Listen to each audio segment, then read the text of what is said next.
نحمده ونصلي ونسلم على رسوله الكريم أما بعد فأعوذ بالله من الشيطان الرجيم بسم الله الرحمن الرحيم قل إنما أعظكم بواحدة أن تقوموا لله مثنى وفرادا ثم تتفكروا ما بصاحبكم من جنة إن هو إلا نذير لكم بين يدي عذاب شديد قل ما سألتكم من أجر فهو لكم إن أجري إلا على الله وهو على كل شيء شهيد قل إن ربي يقذف بالحق علام الغيوب قل جاء الحق وما يبدئ الباطل وما يعيد قل إن ضللت فإنما أضل على نفسي وإن اهتديت فبما يوحي إلي ربي إنه سميع قريب ولو ترى إذ فزعوا فلا فوت وأخذوا من مكان قريب وقالوا آمنا به وأنى لهم التناوش من مكان بعيد وقد كفروا به من قبل ويقذفون بالغيب من مكان بعيد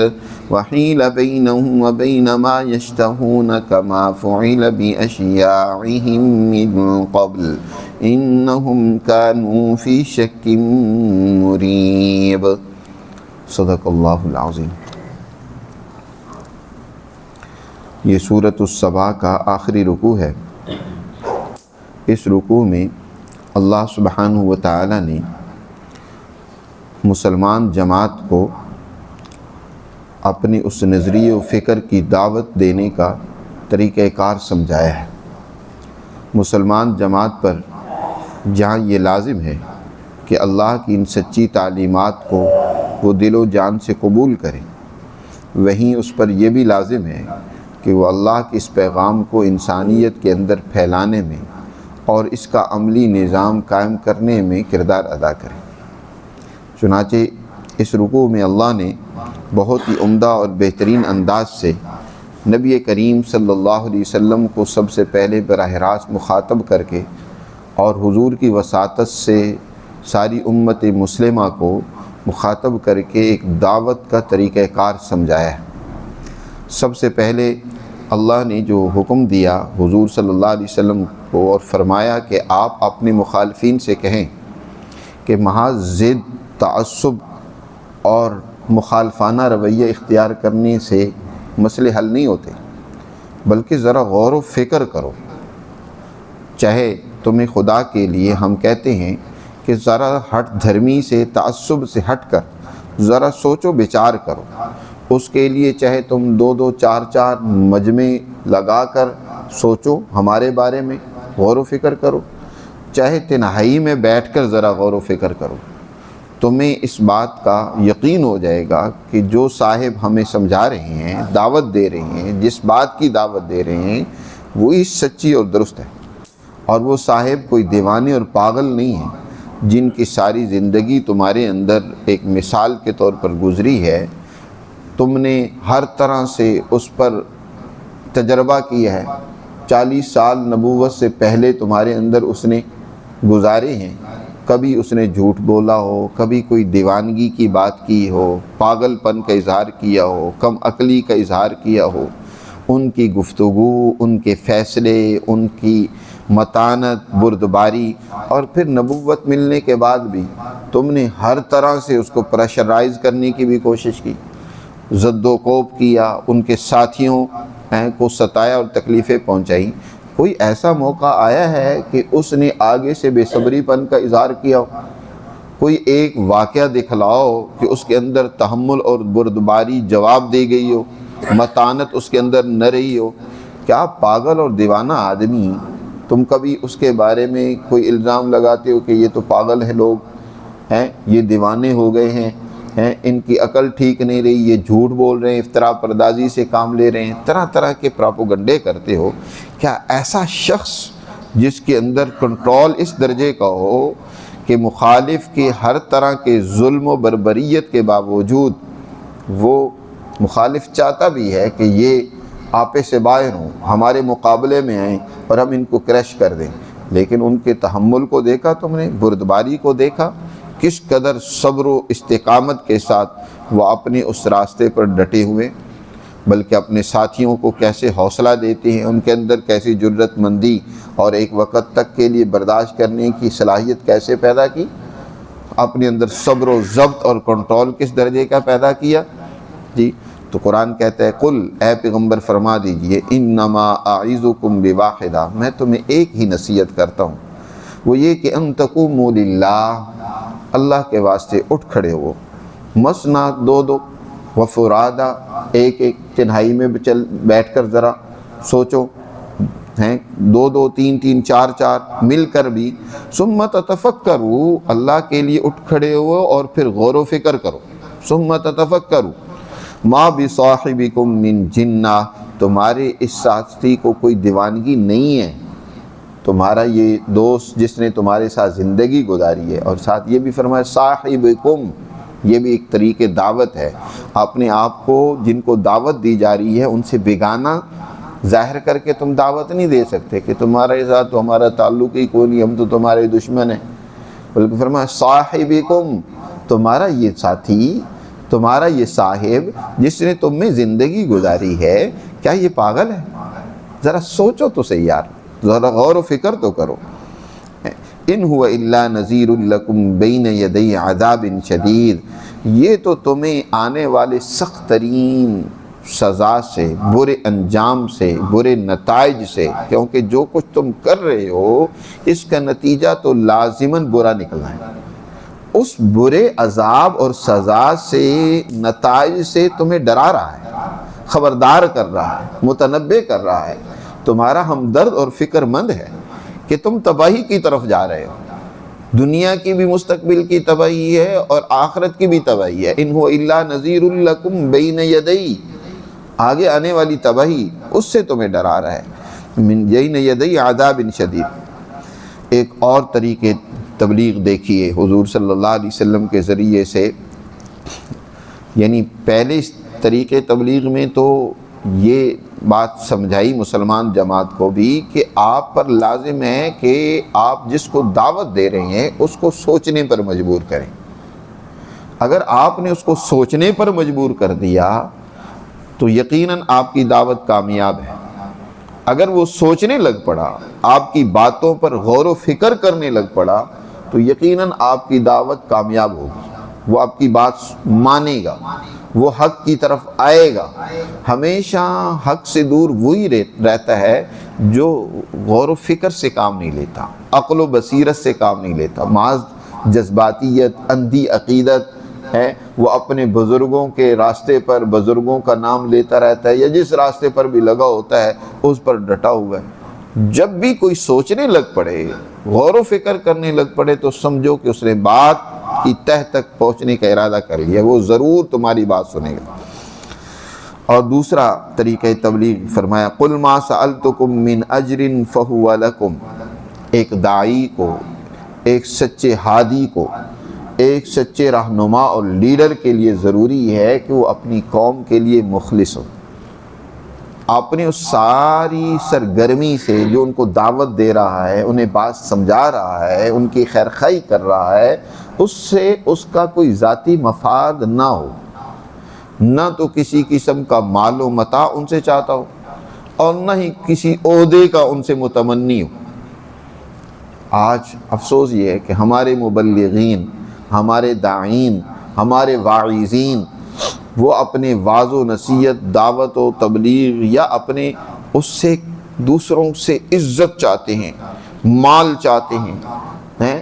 کتنے آپ کے نعت خواں، کتنے آپ کے مقررین، کتنے آپ کے واعظین، مبلغین ایسے ہوتے ہیں جو پہلے ہی کیا کرتے ہیں، طے کرتے ہیں کہ جی ہمیں اتنا ملے گا معاوضہ تو پھر ہم آئیں گے تقریر کرنے کے لیے، نعت پڑھنے کے لیے، تبلیغ کرنے کے لیے۔ تو یہ نہیں،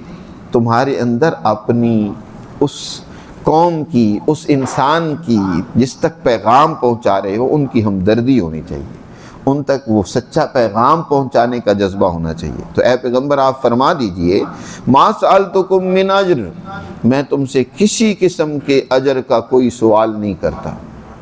ما سألتکم من اجر فہو لکم، اگر کوئی میں تم سے کسی قسم کا اجر مانگوں تو وہ تم ہی رکھ لینا، میں نہیں تم سے لیتا۔ صرف نہیں کہ مانگتا نہیں، کوئی اگر تمہارے پاس ہے تم دینا چاہتے ہو وہ بھی تم ہی رکھنا، میں نہیں لوں گا۔ میرا اجر تو اللہ کے پاس ہے، ان اجری الا علی اللہ، میں تو اللہ سے اس کا اجر اور معاوضہ مانگتا ہوں۔ وَهُوَ عَلَى كُلِّ شَيْءٍ شَهِيدٌ، اور وہی اللہ ہے جو ہر چیز کا نگہبان ہے، ہر چیز کا شاہد ہے اور وہ اس کو خوب دیکھ رہا ہے۔ ایک اور انداز تبلیغ ہے، دعوت کا طریقہ کار بتایا، قُلْ إِنَّ رَبِّي يَقْذِفُ بِالْحَقِّ عَلَّامُ الْغُیُوبِ، کہ اے پیغمبر آپ فرما دیجئے دیکھو میں جو کہہ رہا ہوں نا، یہ نہیں ہے کہ بس مجھے کوئی رات کو خواب آنا شروع ہو گئے اور صبح میں نے تمہارے سامنے اپنے خواب بیان کرنے شروع کر دیے۔ میں جو کچھ بھی کہہ رہا ہوں نا، یہ میرے رب کا القاء کیا ہوا ہے، یہ میرے رب نے مجھے سکھلایا ہے، تعلیم دی ہے۔ میں کوئی اپنی بات نہیں کہہ رہا، میں اپنے رب کی بات تمہیں کہہ رہا ہوں، اس رب کی بات کہہ رہا ہوں جو اس ساری کائنات کا مالک ہے، میرا بھی تمہارا بھی سب کا رب ہے، یہ اللہ کی بات ہے۔ میری ذات سے تم اگر بیزار ہو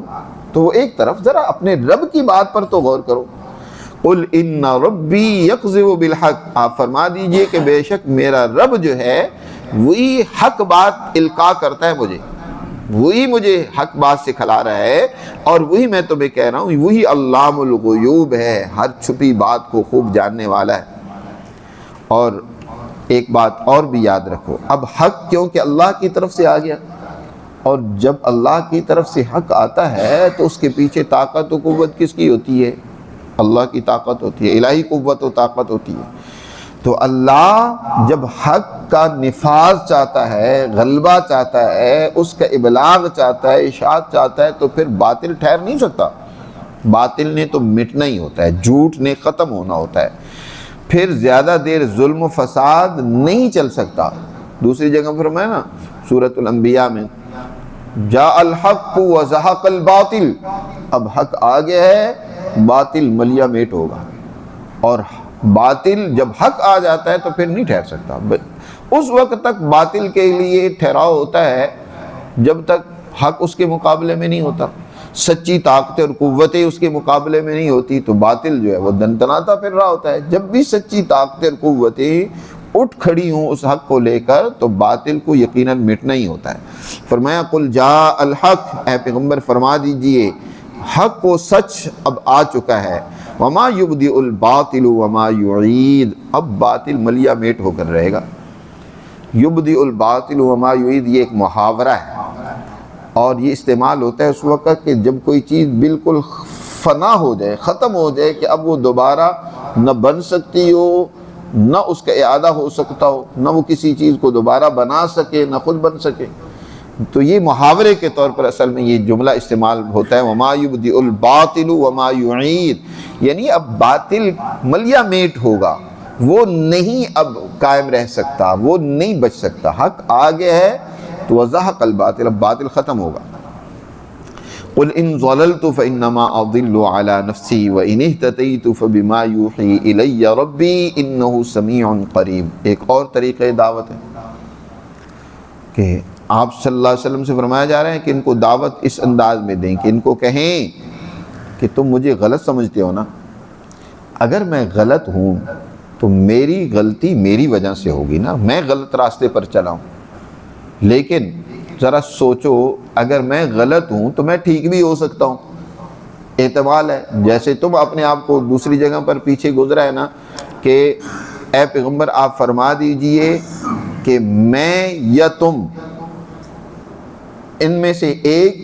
وَإِنَّا أَوْ إِيَّاكُمْ لَعَلَىٰ هُدًى أَوْ فِي ضَلَالٍ مُبِينٍ، میں ہدایت پر ہوں یا گمراہی پر ہوں، یا تم ہدایت پر ہو یا گمراہی پر ہو۔ یعنی جس کو آپ دعوت دے رہے ہیں تو اس دعوت جس کو دی جا رہی ہے تو اس کی تنقیص نہ کریں، اس کو آپ کم تر نہ سمجھیں، اس کی توہین نہ کریں، چاہے وہ غلط نظریے پر ہی ہے، غلط راستے پر بھی ہے، تب بھی اگر آپ اس کی تنقیص کریں گے، اس کے ان بزرگ ہستیوں کو جن کو وہ مانتا ہے، جن کے پیچھے چل رہا ہے، ان کو برا بھلا کہنے لگ پڑیں گے تو وہ آپ کی بات نہیں سنیں گے۔ اس لیے انداز ایسا اختیار کریں کہ اس کے اندر غور و فکر کی صورت پیدا ہو۔ خود قرآن نے دوسری جگہ پر فرمایا نا کہ تم دوسروں کے برے خداؤں کو بھی برا بھلا نہ کہو، ان کو بھی برا بھلا نہ کہو جو اللہ کو چھوڑ کر دوسروں کو پکارتے ہیں، وگرنہ کیا ہوگا، وہ دشمنی میں آ کر تمہارے سچے خدا کو برا بھلا کہنا شروع کر دیں گے۔ فَيَسُبُّ اللَّهَ عَدْوًا بِغَيْرِ عِلْمٍ، نتیجہ یہ نکلے گا کہ جہالت کی بنیاد پر وہ ضد بازی میں آ کر تمہارے خدا کو برا بھلا کہنا لگ پڑیں گے، تو خدا کو گالی دینے کا تم خود سبب بن گئے۔ تو اس لیے کسی کی تنقیص نہیں کرنی چاہیے۔ اگر کوئی غلط بھی ہے اور غلط کام کر رہا ہے، غلط راستے پر ہے، تو وہ انسان ہے، اور انسان کی مثال ایک قیمتی ہیرے کی سی ہوتی ہے، جو کسی گندی نالی میں گر جائے، گندگی اس کے اندر تو نہیں سرایت کرے گی نا، باہر باہر رہے گی۔ ہیرا اس کی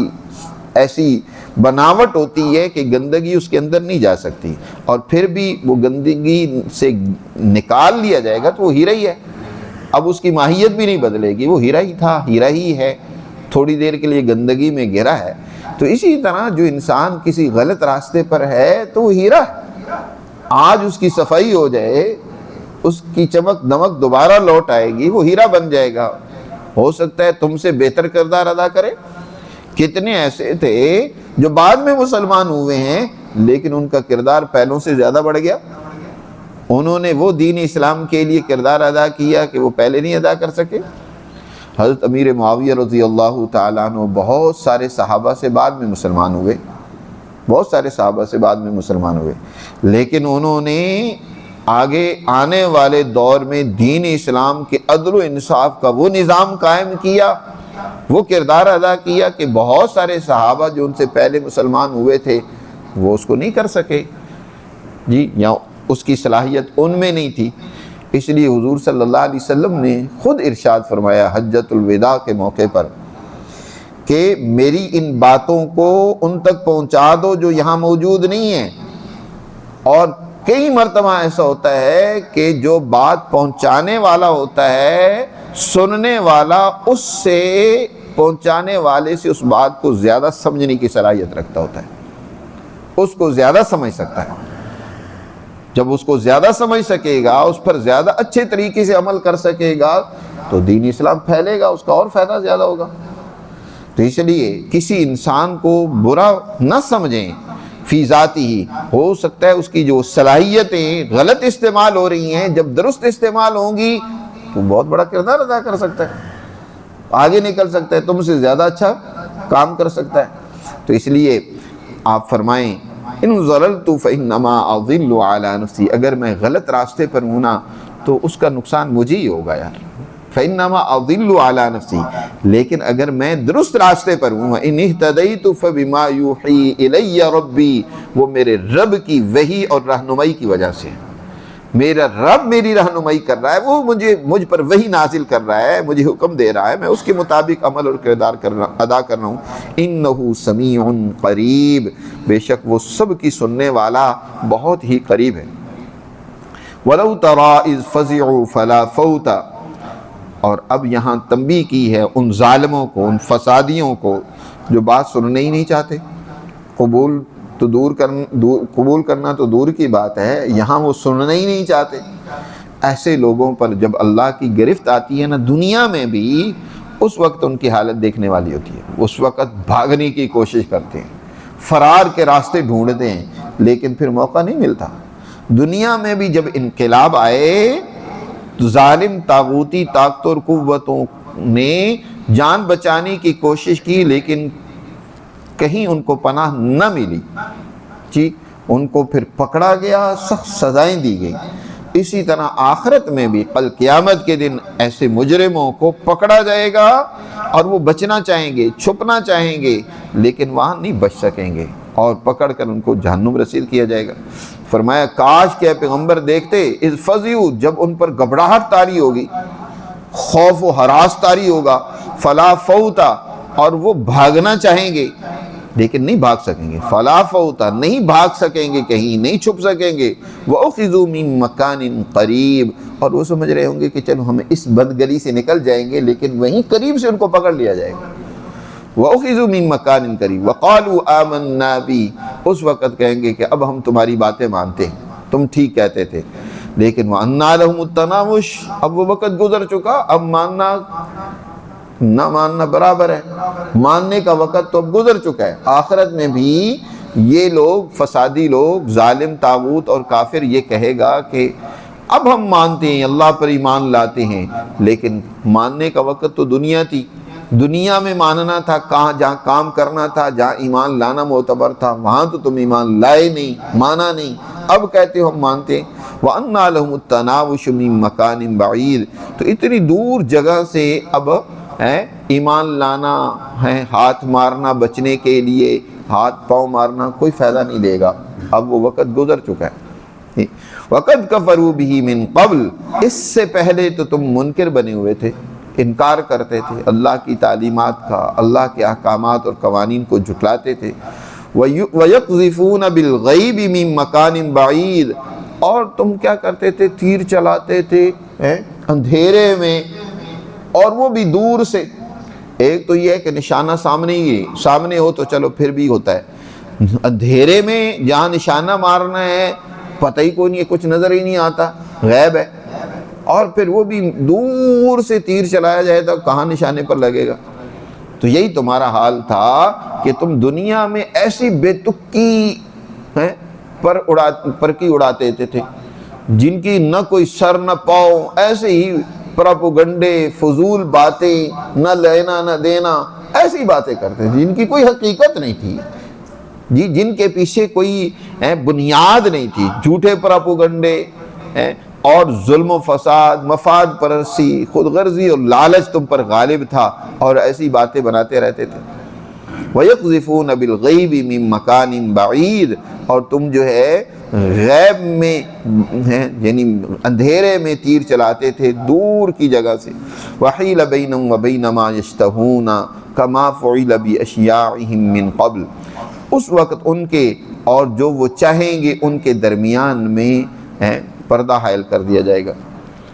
جب دنیا میں بھی گرفت آتی ہے نا، اس وقت وہ انسان چاہتا ہے کاش کہ میں اس سچی جماعت کا حصہ بن جاتا، اور آج جیسے ان کی عزت ہے میری بھی عزت ہوتی ہے، تو آج کاش میں اس ذلت، رسوائی اور سزا سے بچ جاتا۔ اسی طرح کل قیامت کے دن بھی وہ چاہیں گے کہ کاش کہ میں ایمان لے آتا، اور اس طریقے سے سچی جماعت نے جو کردار ادا کیا میں بھی وہ ادا کرتا، اس راستے پر چلتا، آج یہ ذلت اور رسوائی اور ناکامی اور یہ عذاب جہنم نہ دیکھنا پڑتا۔ لیکن اس وقت کی خواہشیں کام نہیں آئیں گی، وہ محض خواہش ہی رہ جائے گی۔ اس وقت تو اس انسان کے اور اس کی خواہشوں کے درمیان میں پردے حائل کر دیے جائیں گے، اور ان کے ساتھ وہ سلوک کیا جائے گا جو ان جیسے لوگوں کے ساتھ پہلے کیا گیا۔ کما فعل باشیاعہم من قبل، ان جیسے لوگوں کے ساتھ پہلے جو کیا گیا، پہلے بھی ایسے ظالم۔ فرعون جب اس کی گرفت ہوئی نا دنیا میں، جب اللہ نے اس کو پکڑا، غرق کیا جانے لگا، تو اس وقت کہنے لگا آمنت بربی موسیٰ و ہارون، میں موسیٰ اور ہارون کے رب پر ایمان لاتا ہوں، میں اس کو تسلیم کرتا ہوں۔ تو اللہ نے فرمایا آن اب ایمان لاتا ہے، اس سے پہلے تو نے اپنا جو حال بنا رکھا تھا، ظلم بدماشیاں کر رکھی تھی۔ اسی طرح وہ کئی قومیں کہ جب انہیں سمجھایا جاتا تھا تو بات نہیں سمجھ آتی تھی، جب اللہ کا عذاب آیا، گرفت آئی، تو پھر چیخے، پھر چلائے، پھر تل ملائے، لیکن پھر اس وقت ایمان لانا مفید نہیں ہوتا۔ اسی طرح آخرت میں بھی جب اللہ کا عذاب سامنے ہوگا تو اس وقت وہ چیخیں گے، روئیں گے، دھوئیں گے، لیکن اس وقت کی خواہشیں، تمنائیں، آرزویں اور رونا دھونا کسی کام نہیں آئے گا۔ کما فعل باشیاعہم، ان مکہ کے کافروں کے ساتھ بھی ویسے ہی کیا جائے گا جیسے ان جیسے لوگوں کے، ان جیسے عمل کرنے والے، رویہ رکھنے والوں کے ساتھ پہلے کیا گیا۔ اشیاء جمع الجمع ہے شیعون کی، اور شیعون جمع ہے شیعتن کی۔ شیعہ کہتے ہیں جماعت، فرقہ، گروہ۔ تو ان جیسی جو جماعتیں اور گروہ پہلے گزر چکے ہیں نا، جیسے ان کے ساتھ ہوا ویسے ہی ان کے ساتھ بھی ہوگا۔ انہم کانوا فی شک مریب، بے شک یہ بہت شدت کے شک و شکوک میں مبتلا تھے۔ شک کا لفظ ہے، مریب کا معنی ہے مزید شک میں ڈالنا۔ جو انتہائی شک میں انسان ہوتا ہے نا، شکی انسان ہوتا ہے، تو وہ دوسروں کو بھی شکوک و شبہات میں ڈال رہا ہوتا ہے۔ وہ بہت سارے لوگ ایسے ہوتے ہیں خواہ مخواہ کے شکوک و شبہات پیدا کرنے کی کوشش کرتے ہیں، دوسروں کو بدظن کرنے کی کوشش کرتے ہیں، دین سے دور کرنے کی بجائے دین کی طرف قریب کرنے کے، الٹا ان کو بدگمان کر رہے ہوتے جی، اپنی گفتگو سے، اپنے عمل سے اور رویوں سے وہ دین سے دور کر رہے ہوتے۔ تو بے شک انہم کانوا فی شک مریب، یہ بڑے شکی تھے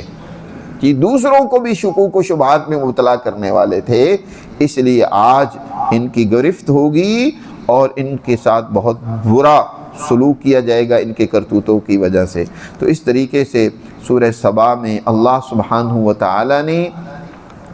اپنی عظمت، وحدانیت، توحید کو، اور اسی طرح نبی کریم صلی اللہ علیہ وسلم کی رسالت کو، قیامت کے احوال کو، اور دنیا میں بھی ظالم طاغوتی طاقتوں اور قوتوں کی ناکامی کو بیان فرمایا ہے، اور مسلمان جماعت کو دعوت دینے، دوسروں کو بات سمجھانے کا طریقہ کار تعلیم دیا گیا ہے کہ انہیں کیسے دعوت دینی چاہیے۔ اللہ ہمیں سمجھ نصیب فرمائے اور اپنے احکامات پر عمل کی توفیق دے۔